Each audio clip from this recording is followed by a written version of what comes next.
আমরা যে যৌক্তিক দাবি আদায় পুরো বাংলাদেশের ছাত্র সমাজ লড়ছি, সেই দাবি আদায়ের আন্দোলনটি স্থগিত হয়ে যেতে পারে। এই জন্য আমরা আসছিলাম যে আমাদের স্যারদের কিংবা সিন্ডিকেট মেম্বারদেরকে এটা বলবো যে আপনারা হাল ভ্যাকেন্ট করবেন না।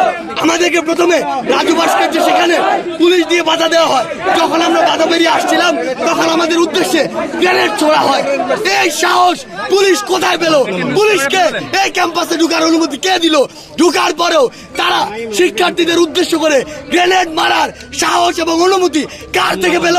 এই জবাব পুলিশকে দিতে হবে, ঢাকা বিশ্ববিদ্যালয় প্রশাসনকে দিতে হবে।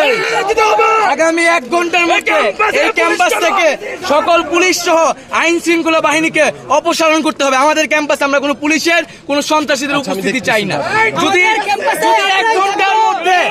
ঘন্টার মধ্যে পুলিশকে ক্যাম্পাস থেকে সরানো না হয় তাহলে ভিসি পক্ষকে আমরা জবাবদিহি করাবো। পুলিশ খুনি খুনি খুনি পুলিশ আমার বাইরে মারছে। ক্যাম্পাসে সন্ত্রাস কেন? ক্যাম্পাসে বাবুল ভাই ধরো। ক্যাম্পাসে বাবুল ভাই